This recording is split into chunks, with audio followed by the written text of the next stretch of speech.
ओम भद्रं कर्णेभिः शृणुयाम देवा स्थिरैरङ्गैः सुष्ठुवां सस्तनूभिः व्यशेम देवहितं यदाहि स्वस्ति न इन्द्रो वृद्धश्रवा स्वस्ति नः पूषा विश्ववेदाः स्वस्ति नस्तार्क्ष्यो अरिष्टनेमि स्वस्ति नो बृहस्पतिर्दधातु। ओम शांति शांति शांति। सर्वप्रथम जो अपने सुमित जी ने यहाँ किया वही मुझे भी करना है। मैं परमपिता परमात्मा से आप सबकी ओर से प्रार्थना करता हूँ, परम श्रद्धेय गुरुदेव स्वामी भारत भूषण जी को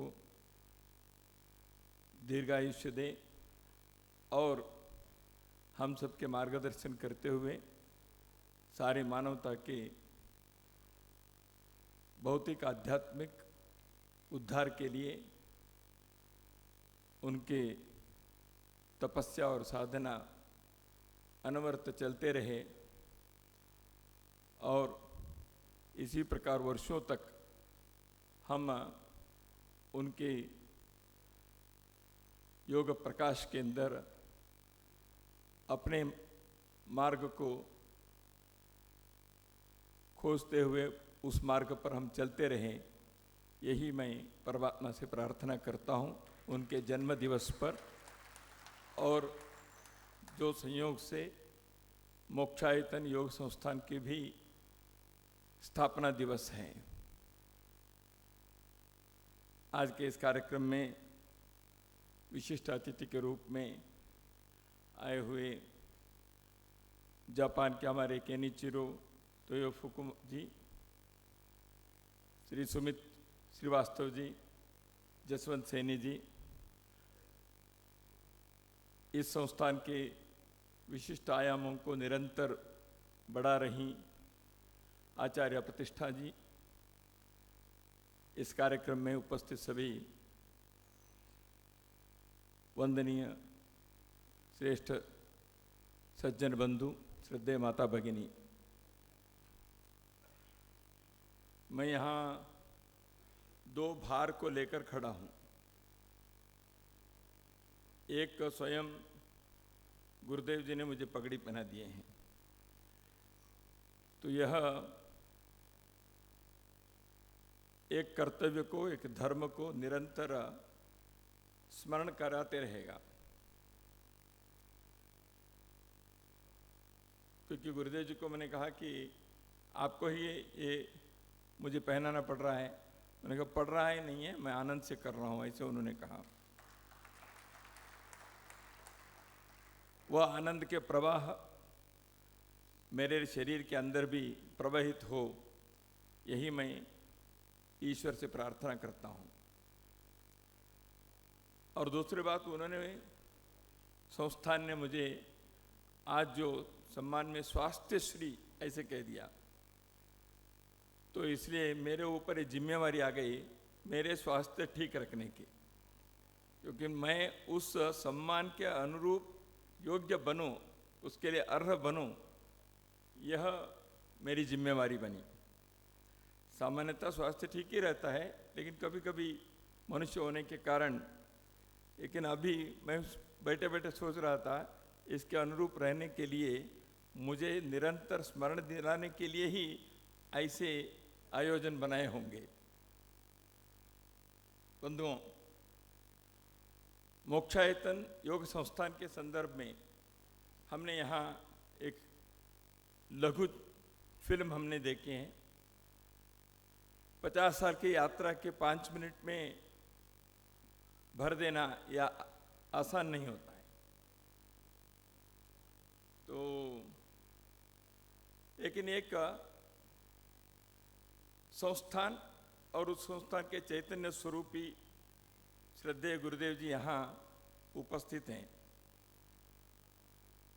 तो इसलिए हम समझ सकते हैं यहाँ स्वाभाविक रूप से एक वाइब्रेशन जो होता है, वह साधना के कारण, तपस्या के कारण, सेवा के कारण इस प्रकार की एक वाइब्रेशन हम अनुभव करते हैं। तो यह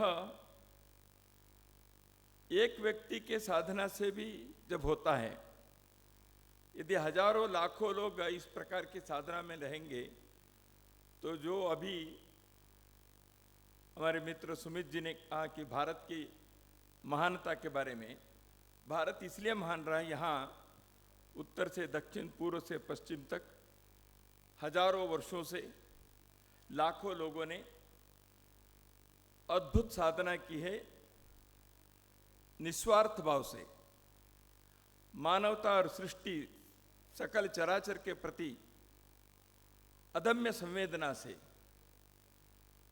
इस देश के हर पीढ़ी के बहुत सारे विद्वानों ने, साधकों ने, तपस्वी लोगों ने, विभूतियों ने, मनीषियों ने ऐसे अखंड साधना करने के कारण यहाँ के कंकर कंकर में शंकर है। यहाँ के भारत के भूमि में एक वाइब्रेशन है। यहाँ के भारत भूमि में इस योग के, तपस्या के, साधना के कारण इसको हम पुण्य भूमि, योग भूमि, मोक्ष भूमि ये कहते हैं। इसको ऐसे बना के रखने के जो दायित्व है, वह केवल भारत के प्रति के एक देशभक्ति, देश प्रेम तक नहीं है,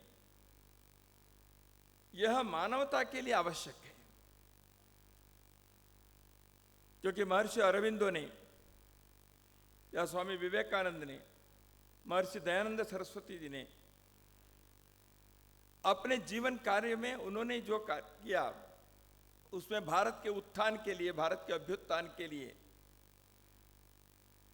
जिस मार्ग पर वो चले, वह केवल भारत के लोगों तक सीमित होने के लिए नहीं था, समस्त मानवता के उद्धार के लिए, समस्त मानवता के उत्थान के लिए वह कार्य था। इसलिए महर्षि अरविंद तो कहते हैं, भारत उठेगा, भारत उठेगा दूसरों को कुचलने के लिए नहीं, भारत उठेगा सारे विश्व के लिए दीप स्तंभ बनने के लिए। उस प्रकाश में सारे विश्व अपने योग्य मार्ग को प्राप्त करते हुए निरंतर पथक्रमण करे, आगे बढ़ते रहे। यही भारत की नियति है, भारत के जीवन के एक लक्ष्य है। वो अपने लिए नहीं जी रहा है, भारत सारे विश्व के लिए, सारे मानवता के लिए एक निरंतर साधना करते आ रहा है। उसमें उतार चढ़ाव हुआ है, परंतु भारत का नष्ट नहीं होगा। यह मृत्युंजय राष्ट्र है, यह अविनाशी राष्ट्र है। इसलिए इस राष्ट्र के अंदर हर पीढ़ी के लोगों के एक दायित्व बनता है, भारत के उस नियति के लिए हम क्या करें, मैं क्या करूं। इसलिए मोक्षायतन योग संस्थान जैसे यह एक अभियान है, एक प्रयास है, एक महाराष्ट्रीय उद्यम है। इस के द्वारा साधकों के यह जो कार्य है, यह उनके जीवन के भौतिक उत्थान के लिए नहीं है, पद प्रतिष्ठा प्राप्त करने के लिए नहीं है, मानवता की सेवा के लिए, मानवता के उद्धार के लिए, उत्थान के लिए। इसी तपस्या को करते हुए, इस साधना मार्ग पर चलते हुए मोक्षायतन योग संस्थान गुरुदेव जी के मार्गदर्शन में 5 दशक पूर्ण किए। जैसे सभी ने अपने अभिमत व्यक्त किया, अपनी इच्छा व्यक्त की, उसी प्रकार मैं भी मोक्षायतन योग संस्थान अनंत काल तक इस प्रकार के कार्य करते रहेगा, यह हम सबकी अभिलाषा है, भगवान से प्रार्थना है। सुमित जी ने भारत के लोगों के, हर कुटुंब के, हर परिवार के, हर व्यक्ति के दायित्व के बारे में कुछ संकेत किया। उन्होंने अपने अगली पीढ़ी को क्या सिखाना चाहिए बताया। मैं तो ये भी एक उन्होंने बात बताया, जोड़ भी देता हूं उन्होंने कहा आप बुजुर्गों के सामने नमस्कार करने के लिए सिखाओ, कम से कम बच्चे जब सामने झुकते हैं उतना तो योग हो जाएगा।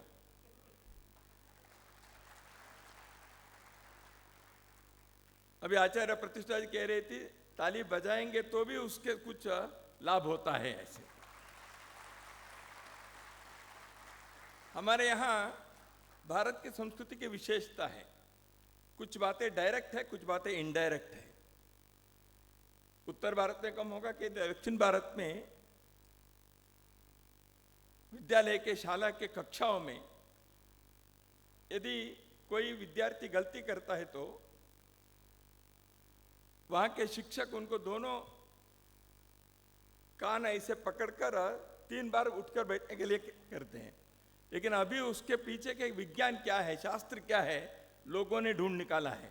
कई ग्रंथों में हुआ होगा पहले, वो सजा नहीं है केवल, लेकिन उसके अंदर भी एक योग है। क्योंकि आप कान के इस कोने को दोनों उंगली से जब पकड़कर आप उठ के बैठते हैं 3 बार तो उतना योग हो जाएगा। तो हमारे यहाँ सजा भी योग के नाते।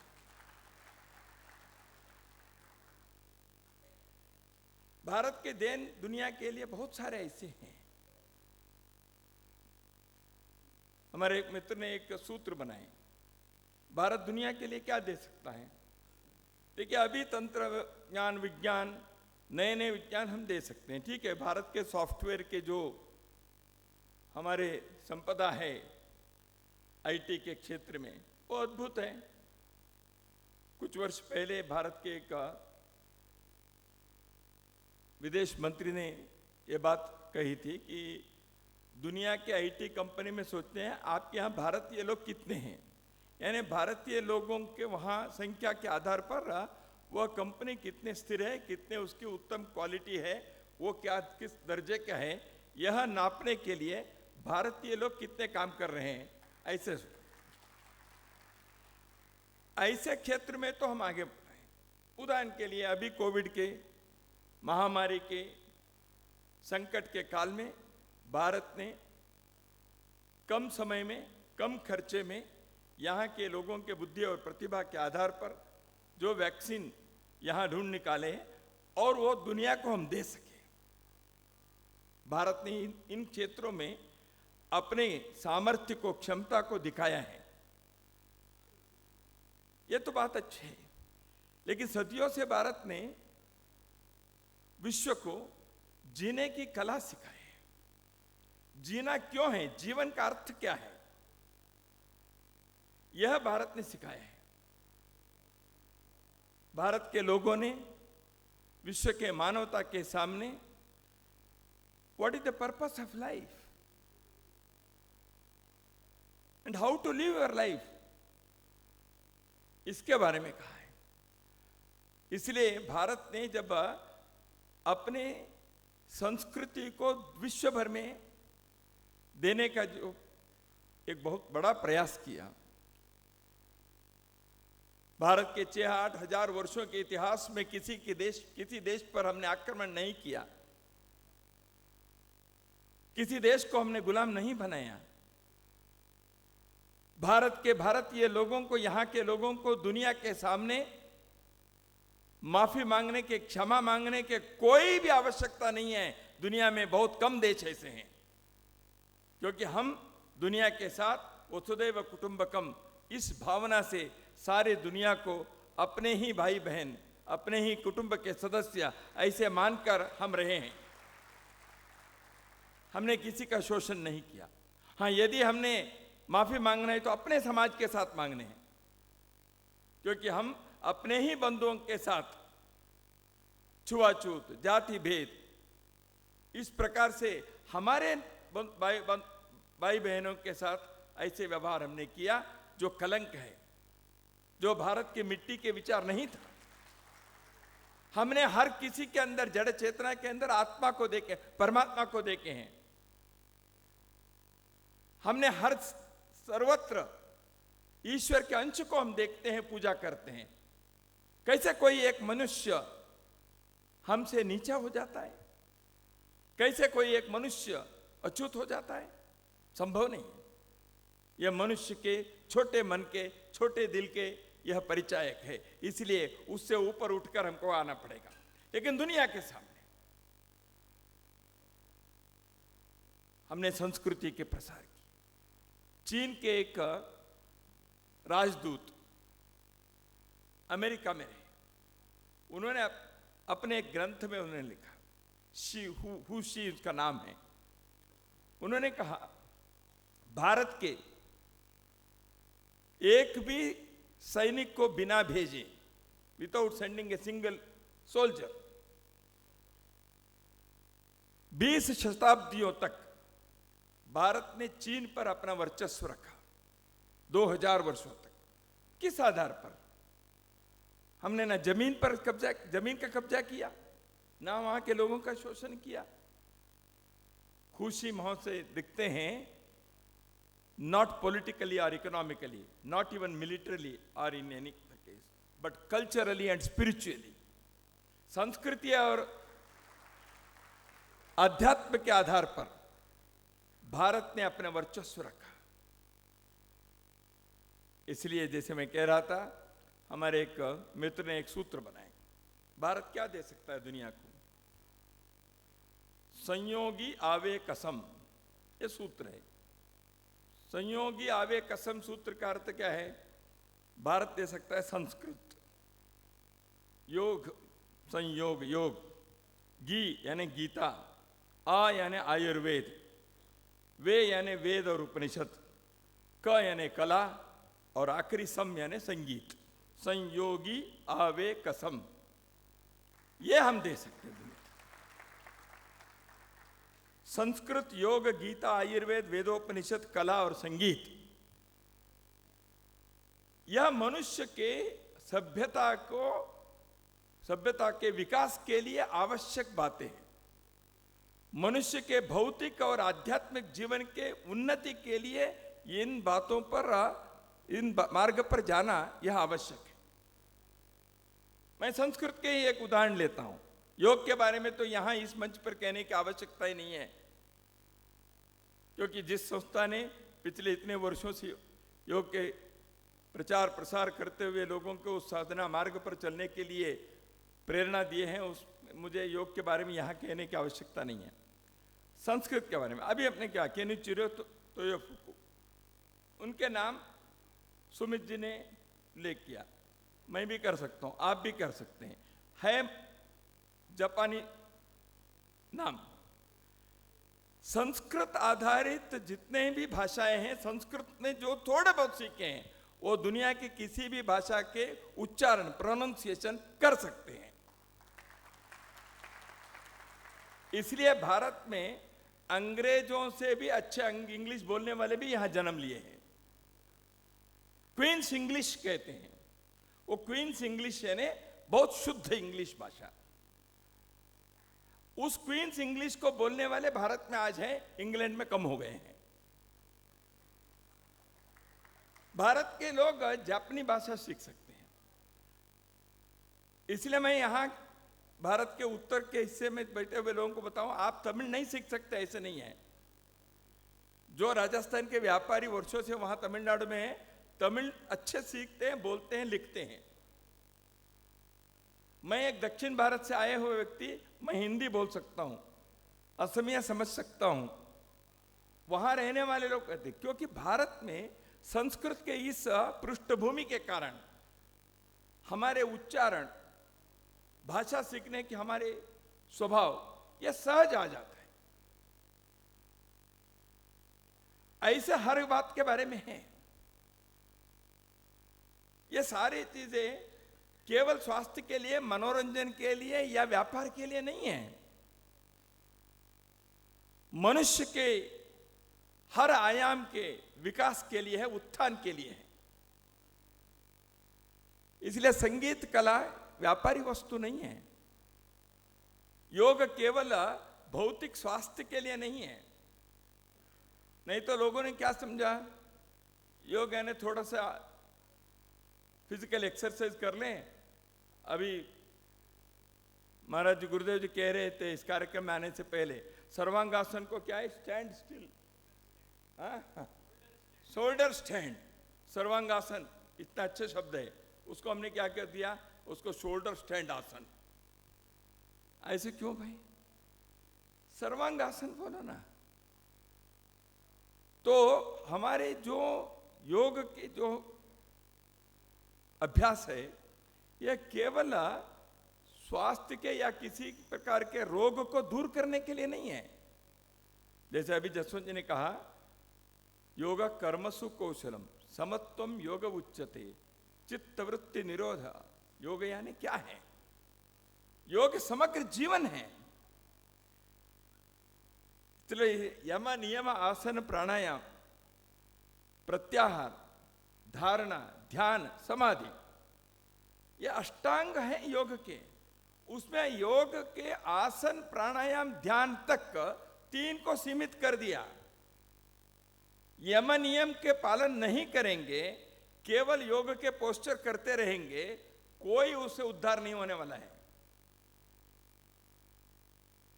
इसलिए यम नियम के आचरण के साथ साथ योग के अभ्यास होना चाहिए, आसन के प्राणायाम के।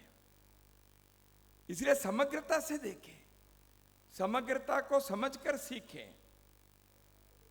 इसलिए अपने पूर्वजों ने इन बातों को संस्कृति और सभ्यता के हिस्से के नाते जो विकास किया, कितने वर्षों के तपस्या और परीक्षा और प्रयोग के आधार पर उन्होंने इन बातों को इतने शास्त्रीय ढंग से जो विकसित किया, हजारों वर्षों के बाद भी हमें लगता है वह आज भी उसका परिणाम देता है। कितने प्रयोग किए होंगे। तो इसलिए एक एक का ये जो सारी पद्धतियां हैं, इन बातों को विकसित किए हुए लोग ऋषि सदृश लोग हैं, ऋषि लोग हैं। सबके नाम भी शायद हम नहीं जानते। इसलिए उन सभी ऋषियों को, मनुष्यों को, विभूतियों के उस मालिका को हम सदैव कृतज्ञ रहे, प्रणाम करते रहे। हाँ, एक पतंजलि, एक पाणिनि के नाम तो हम जानते हैं आज, लेकिन कितने ऋषियों ने, कितने मुनियों ने, कितने साधकों ने हजारों वर्षों से जीवन के इस मार्ग को, आयाम को, साधना को निरंतर अनवरत उसको बनाए रखा, उसके आयाम को विकसित किया। इसलिए आज हम गर्व से कह सकते हैं, यह भारत की जो दुनिया के लिए, मानवता के लिए देन है, यह हमारे ये संपदा है।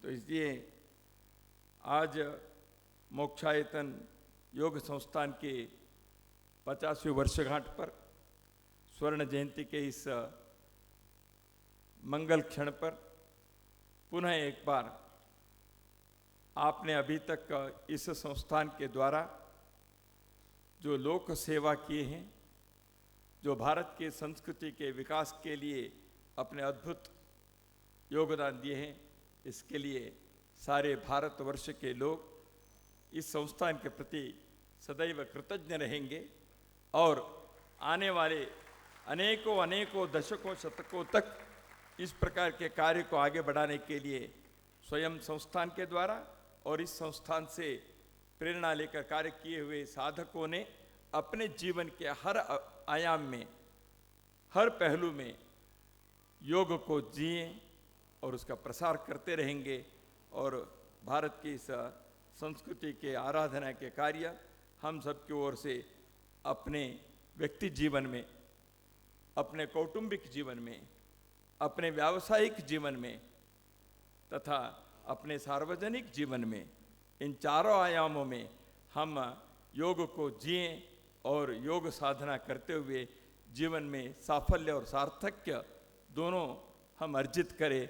इतना ही परमेश्वर से प्रार्थना करते हुए मेरी वाणी को विराम देता हूँ। और मुझे यहाँ आकर कुछ विचार रखने के लिए और यहाँ जो मुझे आदर, स्नेह और प्रेम के साथ साथ सम्मान मिला, उसके लिए हृदय से धन्यवाद देता हूँ। नमस्कार।